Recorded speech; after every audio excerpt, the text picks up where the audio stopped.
The Bay of Biscay in the summer of 1940 looked, at first glance, like the perfect sanctuary for German long-range aircraft.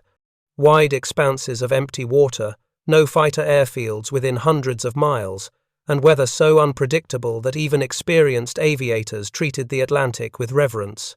At Bordeaux Mérignac, German ground crews rolled the new generation of maritime aircraft onto sun-baked aprons machines that Reich naval planners believed would give Germany a decisive reconnaissance advantage. The long war at sea, they insisted, would be determined not just by submarines, but by the aircraft that guided them. The flagship of this new aerial fleet was the Focke-Wulf Erfurlev 200 Condor, a four-engine transport redesigned into a reconnaissance bomber. Long, elegant, and deceptively fragile, the Condor could cross more than 1,000 miles of ocean in a single patrol, shadowing British convoys and vectoring U-boats from hundreds of miles away. Photographs from the period show Condors sitting lightly on their landing gear, glass noses glinting, crews proud of their brand-new machines, unaware that these very aircraft would soon be hunted to near extinction. Beside them were the rugged Dorniers Do-24 flying boats, their three engines perched like gulls above a deep, boat-shaped hull. These machines were used for sea rescues and long-range scouting, able to land in rough water conditions that terrified most pilots. Their crews joked that the Do-24 did not fly but floated aggressively through the sky. Farther north, at Trondheim and Stavanger, the Luftwaffe deployed the distinctive Blom and Voss BV-138 Seedrachen, a trimotor hydra of an airplane with a long central hull and twin tail booms. Nicknamed the Flying Clog, it carried depth charges, mines, and cameras on missions that stretched deep into the North Atlantic. Even larger was the Blom and Voss BV-222 Wiking, a six-engine Leviathan, of aluminum that could haul soldiers, torpedoes, or cargo over thousands of miles. Only a handful existed, but their presence convinced German leadership that flying boats would dominate the Atlantic air war. These aircraft formed the eyes of the Kriegsmarine. Their duties were clear. First, they coordinated U-boats, spotting convoys and radioing precise bearings that allowed submarines to assemble into wolf packs. Without these flying scouts, the U-boats were blind hunters in a vast ocean. Second, they shadowed merchant ships for hours, sometimes days, guiding attacks just out of sight. Third, they provided weather reports critical for strategic planning. The Atlantic's chaotic winds reached Europe long before the continent felt their influence.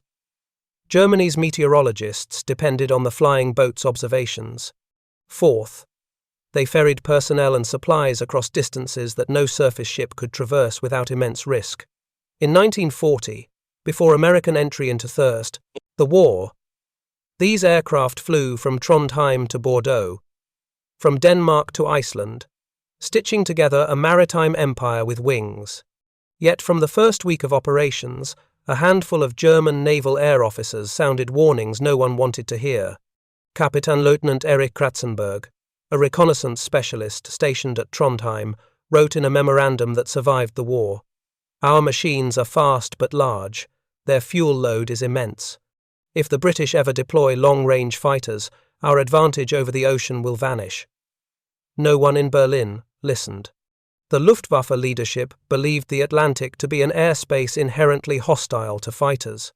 The nearest RAF bases were in southwest England or Northern Ireland, too distant, they argued, for any British fighter to threaten German machines more than a few dozen miles offshore. Goering himself dismissed concerns. Flying boats are safe over the ocean. The English have no wings that long. But the British did have wings, long enough, just not fighters. In the summer of 1940, RAF Coastal Command was still the neglected branch of the British military, operating on meagre budgets with outdated or improvised aircraft. Yet the assets it possessed were formidable in their own right. The short Sunderland, a massive four-engine flying boat bristling with machine guns, patrolled far into the Atlantic, its hull slapping the water on takeoff like a whale breaking the surface. German pilots mocked it as the flying porcupine, but not for long. Its defensive armament would soon become legendary. The more agile Lockheed Hudson, built in America, became the first true Allied patrol aircraft able to intercept Condors at range. With twin engines and surprising speed, the Hudson could climb rapidly when radar operators detected a German aircraft shadowing convoys. Pilots of the Bristol Beaufort, though mainly torpedo bomber crews, frequently reported German flying boats crossing their patrol arcs, distant silhouettes against the grey Atlantic sky. Still, throughout 1940, the Germans believed these contacts to be chance encounters. The ocean, after all, was vast. 1,000,000 square miles of open water could not be covered by a handful of RAF aircraft flying from Britain's western fringe. That belief died in the autumn. The event that broke the illusion occurred over the Bay of Biscay on an overcast morning in October of 1940. A Condor from Kampfgeschwader 40 made radio contact with Lorient, reporting a large convoy west of Ireland. The crew expected to shadow the ships unharmed. They were wrong. Waiting for them, guided by intelligence and early radar integration, were 2 Bristol Beaufighters of Coastal Command. The Beaufighter was everything the Condor was not: fast, heavily armed, compact, and deadly. Its long-range variant carried 4 Hispano cannon and 6 machine guns in its nose. When the Beaufighters dove out of the cloud layer, the Condor crew initially mistook them for friendly aircraft. Moments later, cannon shells tore through the Condor's fragile wing roots. The aircraft disintegrated within minutes, plunging into the sea with no survivors. The loss shocked the Luftwaffe. The Bay of Biscay, supposedly a sanctuary, had been penetrated by fighters. The German explanation insisted the encounter was pure accident, a fortunate interception, unlikely to be repeated, but it was the beginning of a pattern. Within weeks, 2 more Condors vanished in similar ambushes. Still, senior German officers clung to denial. A Luftwaffe colonel at Bordeaux reportedly told his crews, "Lightning does not strike the same place twice. These English attacks are anomalies." But lightning was gathering. The Allies were developing new radars, new tactics, and most importantly, new long-range fighters capable of reaching deep into the Atlantic. Germany believed the ocean protected its flying boats. By the end of 1940, that belief was already cracking. The Atlantic was not a sanctuary, it was becoming a hunting ground. The year 1941 began with a cruel joke circulating among German flying boat crews at Bordeaux Mérignac. "Coastal Command cannot see beyond its own fog," they said, laughing as they posed beside their Condors and Seedrachen. Their confidence seemed justified. The Luftwaffe had expanded its Atlantic reconnaissance network, deploying additional BV-138 flying boats to Trondheim, Stavanger, and the Danish islands. Dorniers Do-24 crews flew daily anti-submarine sweeps. The massive BV-222 Wiking conducted long-range courier flights so deep into the Atlantic that Germany believed no British aircraft could possibly find them. For a moment, it appeared Berlin had been right. The Bay of Biscay remained quiet. No more Beaufighter ambushes, no Sunderland interceptions. German aircraft roamed freely again. But appearances were lying. The Allies were, no longer stumbling across German flying boats by chance. They were learning quietly, systematically, how to hunt them. Early in the year, British analysts studying convoy losses discovered something troubling. Every time a U-boat wolfpack struck, a German maritime aircraft had been spotted in the vicinity hours earlier. Either a Condor, a Do-24, or a BV-138.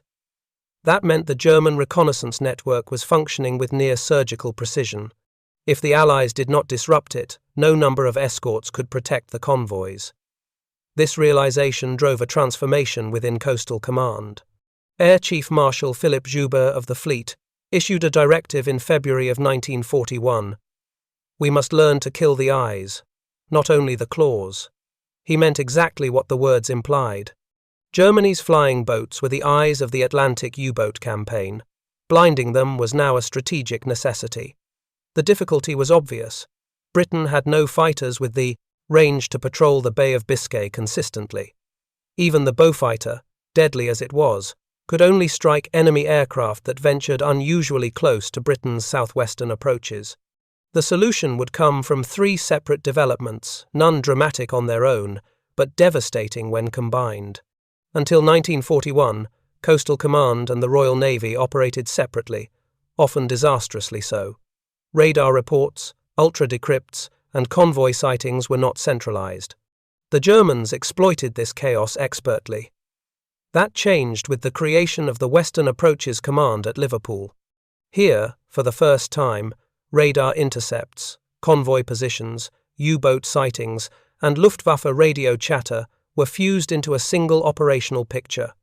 Now analysts could track the patterns of German aircraft. Condors leaving Bordeaux shortly after dawn BV 138s, departing Trondheim in the late afternoon, do 24 patrols, hugging known weather fronts, Wiking, flights on precise courier corridors. Patterns revealed vulnerabilities and ambush opportunities.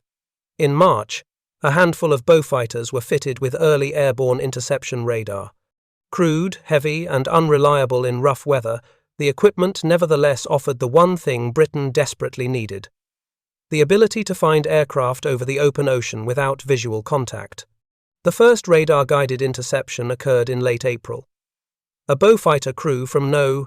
252 Squadron detected a BV-138 Seedrachen more than 60 miles offshore. They approached unseen, using radar alone, until the aircraft appeared as a ghostly silhouette in the clouds. The Beaufighter's cannons opened fire. The Seedrachen, unable to maneuver quickly, burst into flame and struck the water tail first. The German Navy dismissed the loss as a weather accident. They were wrong. The Lockheed Hudson, originally intended only as a patrol bomber, became a predator almost by accident. Its pilots discovered that the aircraft's speed and durability made it perfect for high-energy intercepts. Crews experimented with shallow-angle dives, slashing attacks, and even head-on passes against Condors. On June 22, the first Hudson interception stunned both the RAF and the Luftwaffe. A Hudson from No. 206 Squadron surprised a Condor shadowing a convoy. Instead of turning away, the Hudson climbed aggressively, forcing the Condor to choose between standing and fighting or breaking off the convoy. The Condor hesitated. The Hudson's forward guns raked its cockpit. The aircraft fell in a column of black smoke. The message was unmistakable.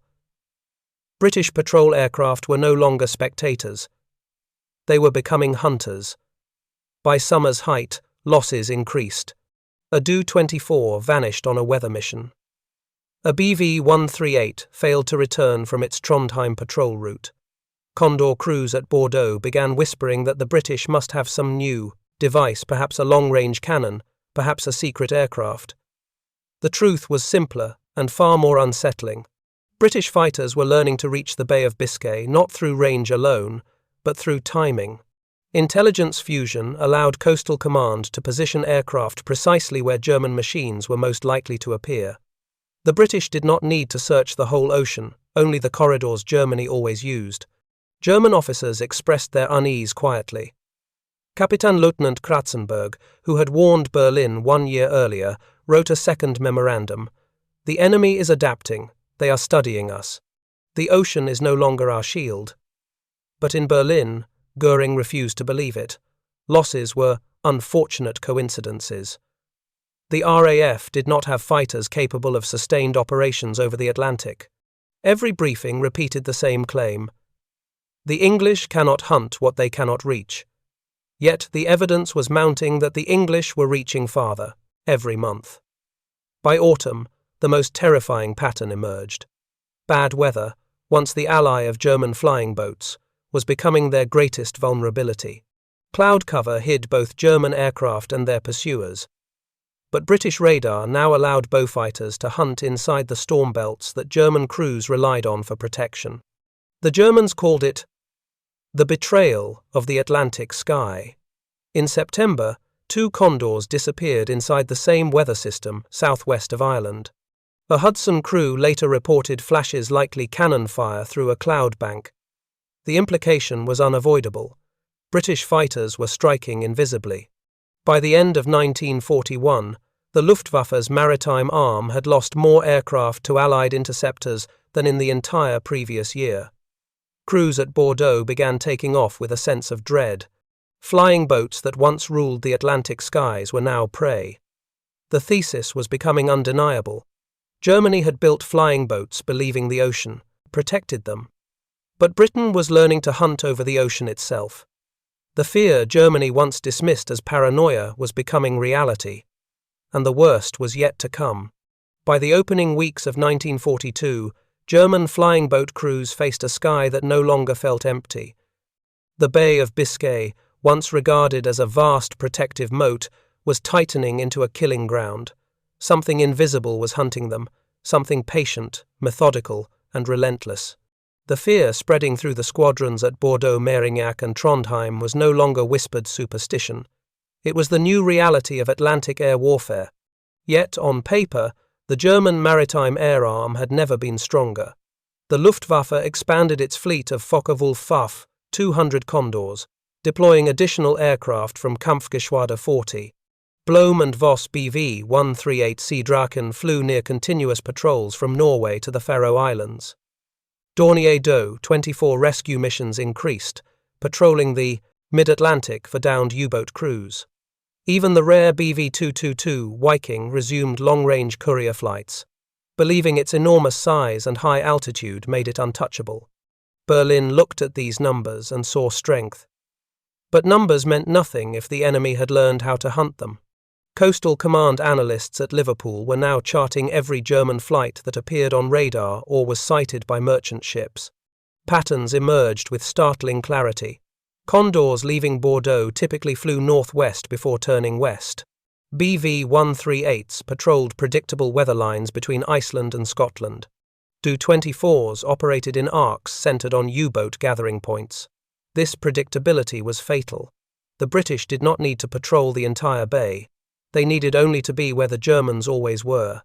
Intelligence fusion from ultra-decrypts provided convoy routes and U-boat dispositions. When a German aircraft transmitted weather data or a convoy sighting, direction-finding stations triangulated its general location. Within minutes, Beaufighters or Hudsons could be vectored toward the likely interception point. For the first time since the war began, British aircraft were reacting faster than German reconnaissance could adapt. In the spring of 1942, the RAF introduced a weapon that chilled German crews more than any other. The Torbo, a torpedo-armed variant of the Bristol Beaufighter. The nickname combined torpedo with Beaufighter, and crews of these beasts embraced their new identity. The Torbo carried 4 Hispano cannon, 6 machine guns, radar for night or storm interception, and a full-sized aerial torpedo. The Germans had no answer to such firepower. One Condor pilot later recalled in a post-war interview. The first sighting was always the same, a shape emerging from cloud, low and fast, with fire spraying from the nose before we even reacted. Condors, built from light transport airframes, simply could not withstand hits from the Beaufighter's cannons. Entire wings sheared away, fuel tanks ignited instantly. A single burst often tore the aircraft apart. In April alone, 3 Condors fell to Torbos within sight of the French coastline. Fear began to spread. If the Beaufighter terrified German crews, the arrival of the de Havilland Mosquito horrified them. At first, only a few Mosquitoes operated over the bay, conducting reconnaissance. But in June 1942, a Mosquito FB Mark IV intercepted a BV-138 flying low over the water. The German crew spotted the attacker only when machine gun rounds stitched across their starboard float. Seconds later, cannon shells ripped through the central hull. The flying boat broke apart in a shower of debris. The Mosquito's twin Merlin engines gave it such speed and climb that German pilots joked grimly, "If a Mosquito sees you first, you never see it at all." The joke was no comfort. By mid-year, German intelligence officers had gathered enough reports to realize something alarming. The British were not simply intercepting patrol aircraft, they were hunting them deliberately. A secret assessment circulated within the Luftwaffe General Staff in July. Enemy fighters appear in areas previously believed beyond their operational range. Their interceptions are coordinated, not accidental. Goering dismissed the report as defeatism. Admiral Dönitz, whose U-boat fleet depended absolutely on long-range reconnaissance, demanded answers. If our eyes are shot out, our wolves cannot hunt. Identify the enemy method. But no one could identify it, because the British method was not a single tactic or device, it was a network. The most dangerous Allied development was the creation of a permanent patrol belt across the Bay of Biscay. Known unofficially as the Biscay Line, it consisted of airborne patrol sectors flown by Beaufighters, Hudsons, Sunderlands, occasional Mosquitoes, later strengthened by Catalinas from the United States Navy.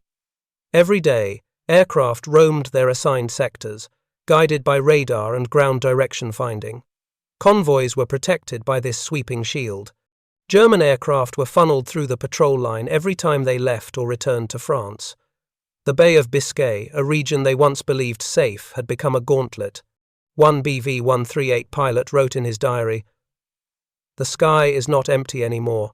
It is full of silent hunters." In September of 1942, the Luftwaffe suffered its worst shock yet. In 4 consecutive days, 7 German flying boats were lost. 3 Condors, 2 BV-138s, 1 BV-222, 1 Do-24. All were shot down by Coastal Command aircraft. The BV-222 loss was the most devastating. Only a handful existed, and its destruction meant the Luftwaffe had overestimated the survivability of even its largest aircraft. After the disaster, German crews began requesting fighter escorts for Biscay transits, but the Luftwaffe had almost no long-range fighters available. Most fighters were needed in Russia, Africa, or defending Germany from RAF bombing raids. Thus, maritime aircraft remained exposed and increasingly doomed. By the end of 1942, German flying boat commanders issued new operational orders. No low-altitude cruising, no straight-line flight paths, no transmissions, unless essential immediate evasive action at the first radar warning, hugging weather fronts to hide from enemy radar. These rules transformed every flight into an exercise in anxiety. Crews scanned the ocean with binoculars that trembled in their hands. Every cloud could hide a torpedo, every radar crackle could be death. The Germans still believed they controlled the Atlantic skies. But the skies were already slipping from their grasp. Coastal Command had learned not only to intercept German flying boats, but to predict them.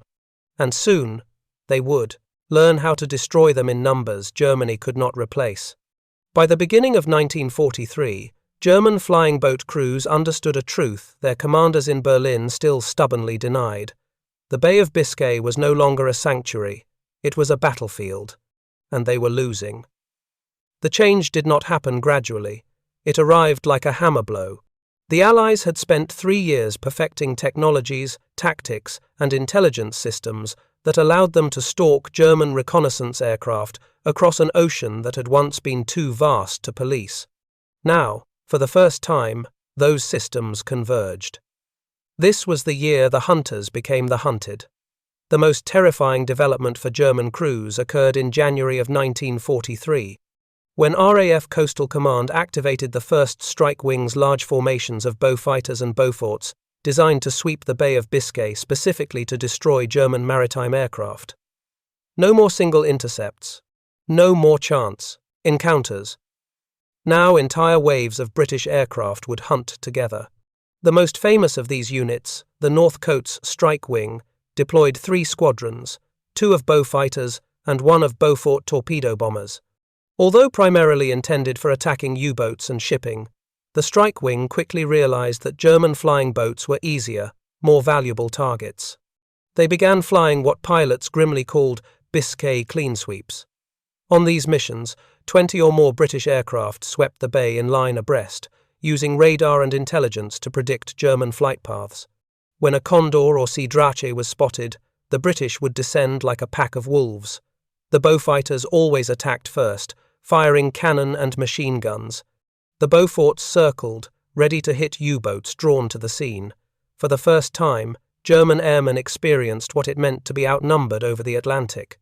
In early spring, the de Havilland Mosquito joined Biscay operations in larger numbers. With twin Merlins, it could outrun, outclimb, and outdive every German flying boat in the theatre. The Mosquito's speed was so overwhelming that German pilots began reporting enemy aircraft appearing from nowhere, a description that appeared repeatedly in after-action reports. On March 23, a BV-138 flying at 3,000 feet south of Brest reported a faint silhouette above the cloud layer. Within seconds, cannon shells shredded its starboard float. The pilot attempted a ditching, but the aircraft broke apart on impact. The attacker was a Mosquito that had been tracking the flying boat for nearly 15 minutes, completely unseen. The Mosquito soon gained a terrifying reputation. German crews gave it the nickname Der tödliche Schatten, the deadly shadow. The arrival of American units in Britain intensified the danger for German maritime aircraft. The United States Navy deployed PBY Catalina flying boats to support joint operations with Coastal Command, expanding the patrol line deeper into the Atlantic. The Catalina was slower than the Mosquito or Beaufighter, but it had two advantages. Endurance radar capability. A PBY could remain on station for 18 to 20 hours, and its advanced radar, set far superior to German expectations, allowed it to detect and track German flying boats long before visual contact. In May of 1943, an American Catalina from Patrol Squadron 84 detected a BV-222 Wiking far out in the bay. The Catalina shadowed the giant flying boat for nearly an hour, calling in a British Beaufighter strike. When the Beaufighters arrived, the Wiking attempted a desperate climb, but its vast hull was no match for cannon fire. The massive aircraft exploded in mid-air. The Wiking had been the pride of German long-range aviation. Now a single Catalina had coordinated its destruction. By summer, German losses reached catastrophic levels.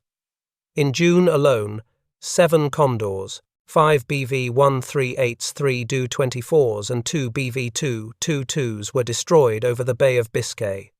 This represented nearly a quarter of all maritime aircraft available to the Luftwaffe in Western Europe. The trend was irreversible. One Condor crewman who survived a ditching later said in interrogation, "Every time we left land, we assumed it was our last flight." German officers began referring to the bay not as a patrol zone, but as Die Todesbucht, the Bay of Death. On this day, the Luftwaffe suffered its most devastating maritime aviation defeat of the war. A formation of 8 Condors and 4 BV-138s attempted a mass reconnaissance sweep. The Germans believed that flying together would improve survivability. Instead, they created the perfect target. Coastal Command detected the takeoff sequence through radio traffic. Within minutes, Beaufighters from No. 256 Squadron and Mosquitoes from No. 104 Squadron were airborne. What followed was a massacre. The British pilots later described it as a ballroom of burning aircraft. 5 Condors were destroyed. 2 BV-138s ditched in flames. A third exploded in mid-air. The Luftwaffe never again attempted a large flying boat formation over the bay. Desperate, the Germans attempted to introduce new defences, flying at night, hugging the wave tops using cloud belts, altering patrol routes, assigning Me-109s as escorts. Every adaptation failed. Night flying simply made German aircraft easy targets for radar-equipped Beaufighters. Wave hugging was suicidal. Large flying boats could not maneuver at low altitude without risking catastrophic impact. Cloud hiding failed because Allied radar penetrated the cover. Altered routes were detected through intelligence fusion within days. Escort fighters were too few, too short-legged, and too late. By autumn, German flying boats were no longer conducting reconnaissance. They were merely struggling to survive long enough to take off and return. By the end of 1943, German flying boat crews were suffering casualty rates that rivaled U-boat crews. One internal report stated, "The Bay of Biscay cannot be crossed without unacceptable losses. The enemy owns the air." In a single year, Allied tactics, radar, aircraft, intelligence, and aggression combined into a perfect storm. German flying boats, once symbols of reach and power, had become symbols of helplessness and doom.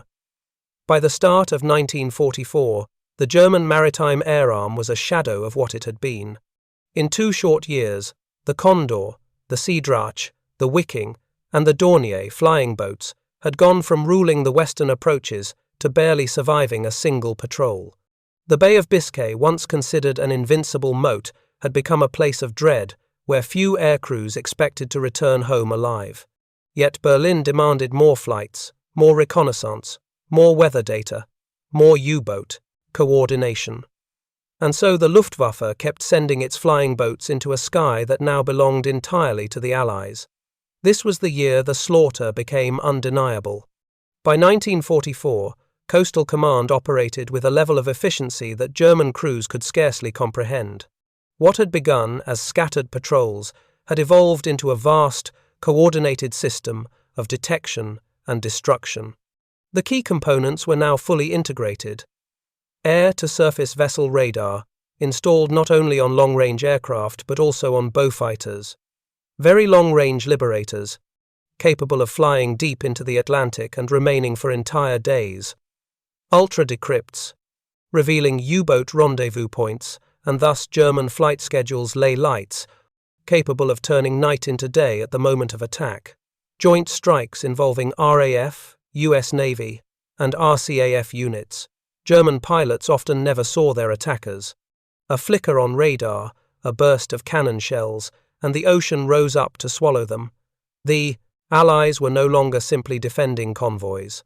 They were systematically exterminating every German aircraft that dared enter the bay. Long-range radar, deep search capability, heavy defensive armament, advanced navigation, and an endurance the Germans considered inhuman. The Liberator could remain over the Bay of Biscay for 15 to 18 hours, patrolling areas so far offshore that German navigators had difficulty even charting them. The Germans called the Liberator. On March 15th, a Liberator from No. 203 Squadron detected a BV-138 flying low and attempting to hide among wave crests. The Liberator's radar locked onto the target through the spray. The British aircraft attacked from above, its cannons and depth charges tearing the flying boat apart. The entire combat lasted less than 2 minutes. The Germans were stunned. The Liberator had found them at low altitude. At night, in rough seas conditions they once considered perfect. Camouflage. There was no longer any camouflage. In April 1944, Coastal Command adopted a new operational philosophy, known as the Sterile Zone Doctrine. The idea was brutally simple. Any German aircraft entering the bay must not be allowed to survive the crossing. This doctrine created a lethal operational belt stretching from Cornwall to northern Spain. Beaufighters, Mosquitoes, Sunderlands, Catalinas, Hudsons, and Liberators patrolled every hour of every day. Aircraft were rotated in shifts, so the bay remained constantly under watch. The Luftwaffe attempted to respond by flying at dawn or dusk, but those times were now the most heavily patrolled. They attempted moonless nights, but radar nullified darkness. They attempted storms, but the Allies had radar that could penetrate cloud and rain. They attempted new flight paths, but ultra-decrypts revealed every change within days. The sterile zone worked. German losses doubled within 6 weeks. The W-200. Condor, the aircraft that had once terrified convoys in 1940 and 1941, was now hopelessly obsolete. Its airframe was never meant for long combat missions. Even gentle evasive maneuvers placed stress on its fuselage. In night combat logs, Condor pilots often wrote the same line: "We are flying a bomber made of glass." In May of 1944, a Condor attempting to shadow a convoy southwest of Ireland was intercepted by 2 Mosquitoes of No. 236 Squadron. The Mosquitoes overtook the Condor in 40 seconds. The British pilots fired only 1 pass each. Both attacks ignited the Condor's fuel tanks. The aircraft disintegrated. Only 1 crewman survived the fall, rescued by the very convoy the Condor had been tracking. The BV-138 Seedrachen, once praised for its rugged hull and long endurance, suffered even worse. It was too slow, too large, and too visible to survive the new Allied air environment. Its defensive armament was inadequate against Beaufighters and Mosquitoes. Its engines struggled to climb under fire. Its hull, though sturdy, could not withstand cannon shells. Between January and August of 1944, 30 BV-138s were destroyed, a number Germany could not replace. In one chilling incident in July, a Seedrachen attempted to land near a U-boat convoy to pick up survivors. A Liberator detected both the flying boat and the U-boats. The Liberator dropped depth charges on the U-boats and then circled back to destroy the flying boat as it taxied across the waves. The rescuers became victims. This was no longer reconnaissance warfare. It was extermination.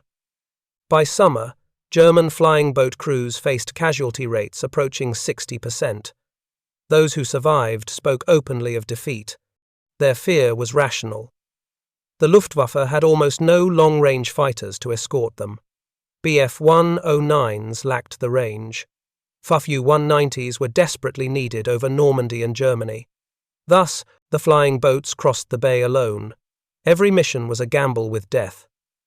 A Seedrachen pilot wrote in his logbook, "We light cigarettes before takeoff. Not from habit, from the belief that it may be our last." Many burned their personal letters before missions, so they would not fall into Allied hands. Some refused to fly altogether.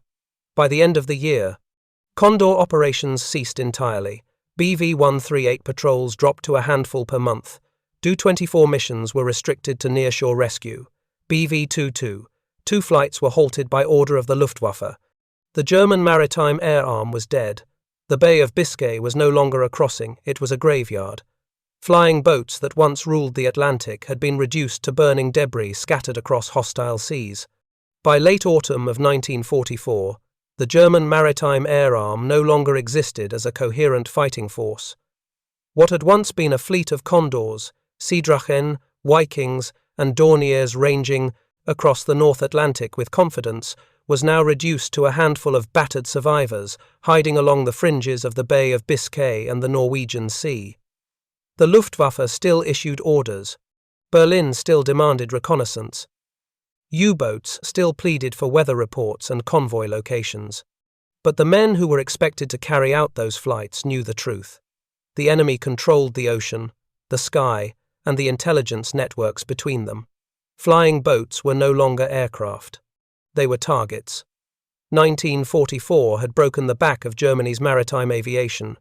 1945 would finish the job.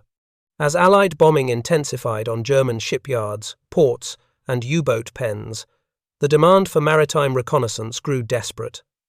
Without flying boats, U-boats were effectively blind. Admiral Dönitz wrote to the Luftwaffe High Command in November, "Our submarines are dying for lack of eyes." But the Luftwaffe had almost nothing left to send, only scattered. Flights remained operational. A few BV-138s at Hernum, several, Do-24s at Trondheim, a single operational BV-222 at Biscarrosse, the remnants of Condor units reduced to transport duty. Many of these aircraft had been cannibalized repeatedly for parts. Their engines were unreliable, their radios malfunctioned, their armament was outmatched by even the lightest Allied fighter. Still, Berlin insisted on missions. On December 2nd, a BV-138 attempted a desperate reconnaissance run from Norway toward the North Atlantic ice edge. 20 years after the war, the surviving radio operator recalled, "We flew like men who carry a coffin, waiting for the lid to close. They turned back after detecting an Allied radar signal still hundreds of miles away. No enemy aircraft were seen, none needed to be. The threat alone was enough." By winter, the Allies possessed one of the most sophisticated radar networks in the world. Long-range coastal radars, along Cornwall, Wales, Scotland, and Ireland, overlapped with airborne radars mounted on Mosquitoes, Liberators, Sunderlands, Catalinas. Even the once vast Atlantic was now a monitored grid. German aircraft were detected the moment they lifted off from bases at Bordeaux, Trondheim, Kiel, or Stavanger. Coastal Command began timing intercepts with mathematical precision. A Seedrachen pilot described the experience. "We would climb through 10,000 feet, and the warning receiver would scream. We hadn't crossed the coastline. They were already there." The Germans called it der unsichtbare Käfig, the invisible cage. As losses mounted, the Luftwaffe could no longer train new maritime crews fast enough to survive their first missions. Before 1943, a flying boat pilot typically had 400 or more flying hours, extensive navigation training over water survival courses, familiarity with convoy detection and shadowing. By late 1944, new crewmen had less than 100 hours overall, almost none over the ocean. No advanced navigation experience, minimal gunnery training. Inexperienced pilots now flew some of the most complex and vulnerable aircraft in the Luftwaffe inventory.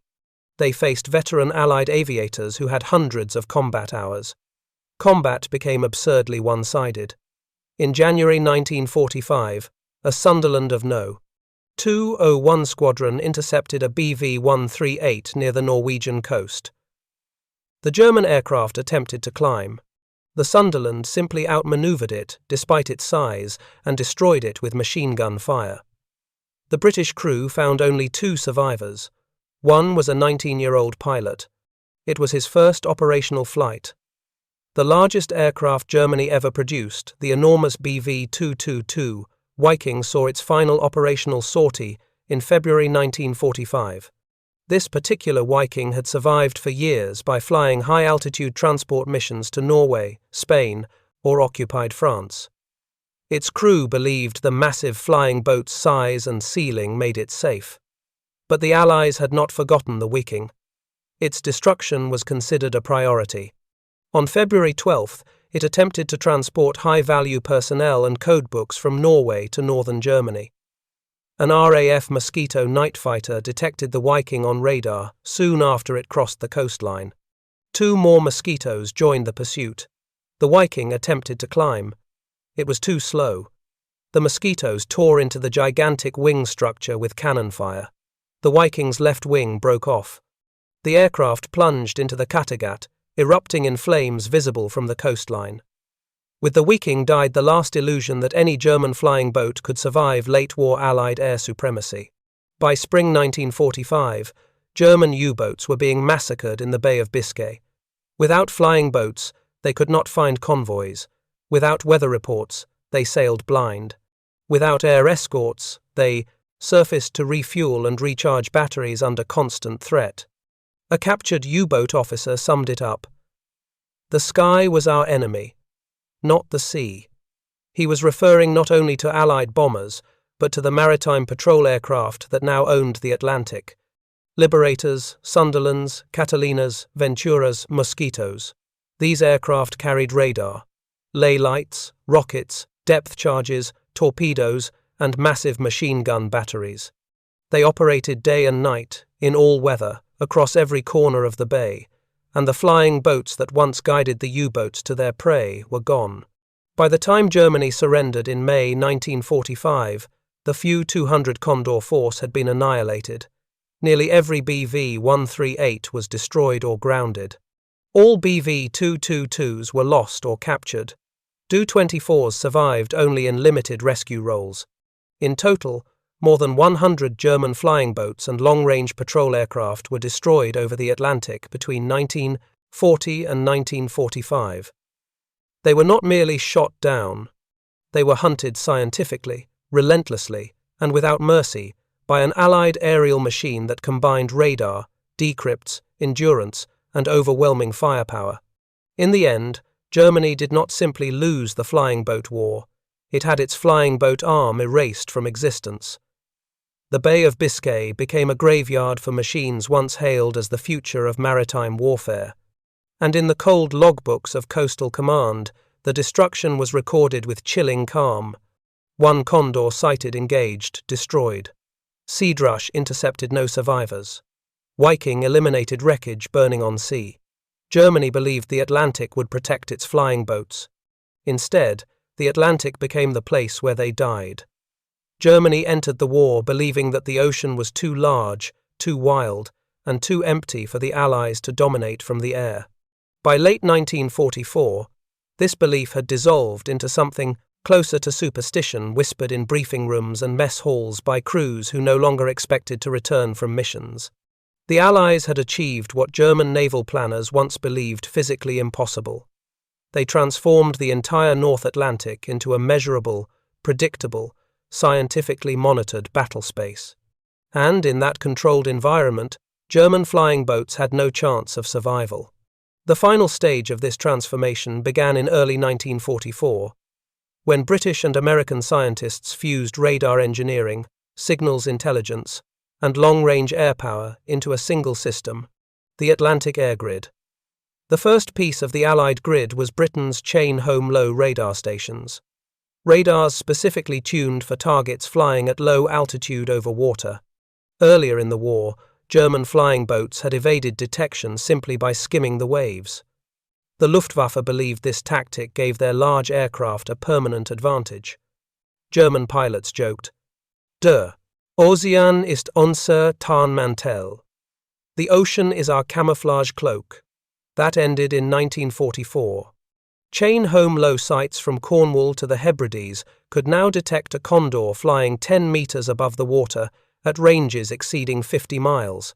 These radars fed information directly into Fighter Command and Coastal Command operations centers, where controllers plotted every German track in real time.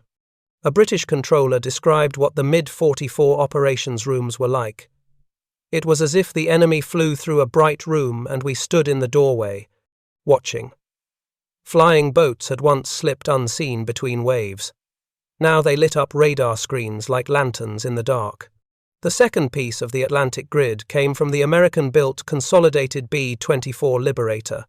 With a range exceeding 2,000 miles and endurance beyond 15 hours, Liberators could patrol huge swaths of ocean previously unreachable by any aircraft. But it was not their endurance that doomed German maritime aviation. It was the Mark III and Mark VI airborne radars mounted beneath their noses and wings. These radars could detect periscopes at several miles surfaced, U-boats at 10 miles or more, large flying boats at even greater distances. Where German aircraft still relied on visual spotting, Allied Liberators hunted by instruments. Fog, clouds, snow squalls, night, none of it mattered. One surviving German radio operator recalled his final flight in a BV-138. "We were over heavy seas. No moon, no lights, nothing. Then suddenly the sky filled with tracer. They had found us without ever seeing us." He was the only survivor. German flying boats attempted to adapt by flying exclusively at night. For a brief period in early 1944, this tactic seemed to work. The Bay of Biscay shimmered with darkness, and the Luftwaffe hoped the night would provide the safety daylight no longer offered. Then the ley light appeared. It was nothing more than a powerful carbon arc searchlight mounted on patrol aircraft, but its effect was devastating. Used in conjunction with radar, Liberators and Wellingtons approached unseen, then suddenly illuminated the target with a blinding cone of white light. A Do-24 pilot recalled, "The light appeared like a second sun. Before we could turn, the tracers came." Flying boats that once relied on darkness found that darkness had betrayed them. The Allies had made night itself an ally. Radar and long-range aircraft created the physical grid. Ultra created the intellectual one. By breaking the German Enigma codes used by maritime air units, the Allies often knew which aircraft were flying from which base, at what time, along which route, and for what mission. Coastal Command squadrons were sometimes in the air before German flying boats had even left the runway. In one recorded intercept from February 1944, an American Liberator squadron intercepted and destroyed a Condor less than 20 minutes after takeoff, exactly along the predicted route decoded by Ultra. A German post-war analysis bitterly noted, "Our aircraft died according to a schedule written by our enemy." If the Liberator was the hammer of Allied maritime aviation, the de Havilland Mosquito was the scalpel. Fast, light, deadly, and nearly silent at altitude, Mosquitoes roamed the northern reaches of the bay and the Norwegian coast. They approached from above, using speed and precision to cut down any German aircraft that tried to flee northward. German crews dreaded Mosquitoes more than any other Allied fighter. A BV-138 pilot described them as the lightning that strikes from the clouds. Mosquitoes used Airborne radar, superior climb rates, unmatched altitude performance. No flying boat could outrun them. None could outclimb them. None could dive away. Even if a BV-222 or Condor attempted evasive turns, the Mosquito simply rolled in, behind, and fired cannon shells into the broad wings and large fuel tanks. The Luftwaffe began issuing warnings. Avoid the Norwegian coast, avoid the northern bay, avoid the open sea without cloud cover. But these warnings left flying boats with almost nowhere to operate. By mid-1944, the grid extended downward from the air into the water. American escort carriers filled the mid-Atlantic gap with dozens of Wildcats and Avengers armed with airborne radar depth charges, rockets, machine guns, and the new sonobuoy systems. Even if a flying boat survived radar detection and fighter pursuit, it faced a new threat. Floating acoustic sensors dropped in patterns across suspected transit routes. If a flying boat attempted to land, refuel, or rescue a downed crew, Allied sonar would detect the disturbance, and aircraft would pounce. This was not just domination of the sky, it was domination of the ocean. A German officer later wrote, "We could not fly. We could not land. We could not hide." The sea itself whispered our position to the enemy. By early 1945, Germany's maritime aviation was not merely losing, it was extinct. Allied science had locked the Atlantic into a cage of radar, radio intercepts, long-range aircraft, escort carriers, sonobuoys, and ultra-intelligence. The once mighty Condors, Dorniers, Seedrachen, and Wikings had nowhere left to go. The ocean that once sheltered them had become their execution chamber. The next chapter will reveal how this Allied mastery forced Germany to abandon flying boat strategy entirely, and why the surviving crews, after the war, admitted that the Allies had achieved the impossible. By the opening months of 1945, German maritime aviation existed mostly on paper, not because the aircraft themselves had vanished, but because the environment that once sustained them no longer existed. The skies over the Atlantic, once a vast and lawless frontier, had hardened into a hostile, scientific battle space in which flying boats were not merely disadvantaged, they were doomed by design. Every operational truth that the Kriegsmarine and Luftwaffe had relied upon since the summer of 1940 had been dismantled, disproven, or inverted. Germany had spent 5 years assuming that distance equaled safety. Instead, distance had become the Allies' greatest weapon. The final collapse of German flying boat power can only be understood by examining 3 converging realities that struck the Reich simultaneously in 1945. No fuel, no bases, and no sky left to hide in. By January of 1945, Germany's aviation fuel supply had fallen below the level required to sustain even basic training flights. Allied bombing of synthetic fuel plants at Luna, Bohlen, and Politz had reduced output to a fraction of pre-war levels. The Luftwaffe's entire maritime aircraft fleet, Condors, Dorniers, Wikings, and Seedrachen, was grounded, more by empty tanks than by enemy fire. The Focke-Wulf 200 Condor, once the pride of German long-range reconnaissance, required hundreds of gallons simply to warm its engines, taxi, and climb to its patrol altitude. Missions that had once been routine became impossible not for tactical reasons, but because there was no fuel to spare. A surviving technician from the Bordeaux Mérignac base described 1945 bluntly. "We had machines, we had crews, we had missions. We had nothing to put in the tanks. When fuel did exist, it was hoarded for fighter defense over Germany's shrinking heartland. Flying boats, never central to Hitler's strategic fantasies, were cut off without ceremony. Thus, the first pillar of German maritime aviation fell not in flames, but in silence. The second blow came from geography. The Allies had pushed steadily across France, the Low Countries, and Norway. Every month that passed stripped Germany of the bases required to operate maritime aircraft. By late 1944, Bordeaux Mérignac was within range of Allied fighter bombers. Trondheim was vulnerable to mosquito intruders. Brest, Lorient, and Saint-Nazaire were isolated fortresses. Stavanger and Kristiansand faced RAF night raids. The Bay of Biscay was a death trap. In previous years, German flying boats had relied on remote seaplane anchorages, fjords, and coastal harbours for dispersal. These locations had once been shielded by distance and weather, but in 1945, distance and weather no longer mattered. British and American aircraft reached them effortlessly. The BV-222 Wiking, the largest flying boat ever to enter military service, was particularly vulnerable. Its immense size and slow climb rate made it a helpless target for mosquitoes and long-range thunderbolts. Several were destroyed on the water before their engines could even warm up. A captured Luftwaffe officer told interrogators in May of 1945, "We did not lose the flying boats in combat. We lost them on the map. The map kept shrinking." The loss of bases collapsed the second pillar. The third and final collapse was ideological. By 1945, German pilots no longer believed the sky could protect them.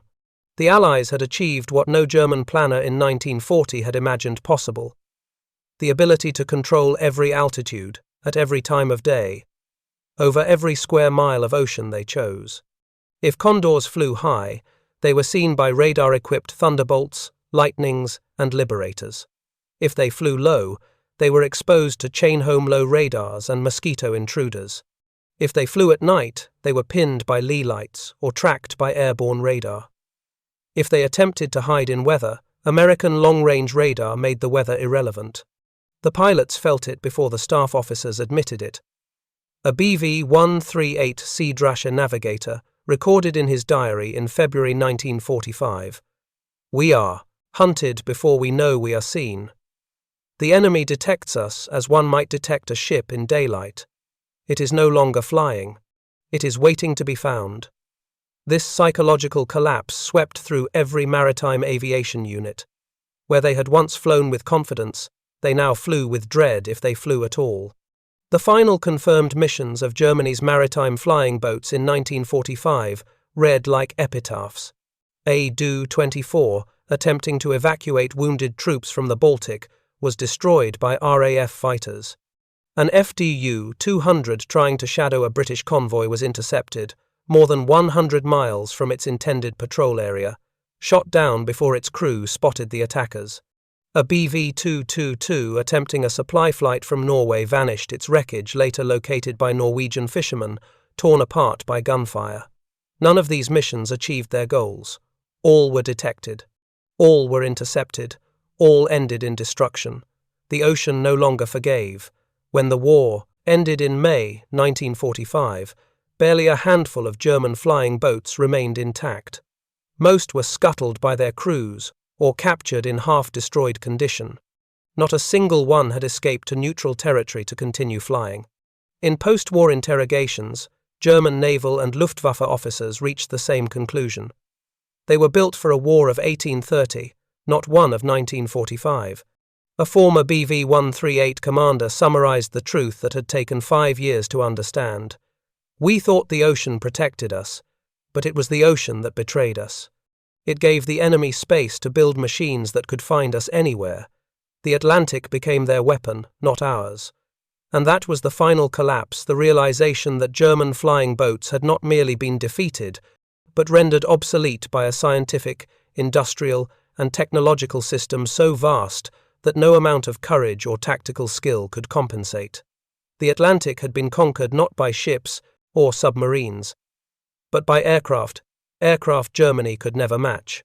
The next chapter will conclude the series with the post-war reckoning, what surviving crews believed, what Allied intelligence revealed, and why later generations viewed Germany's reliance on flying boats as a tragic strategic miscalculation.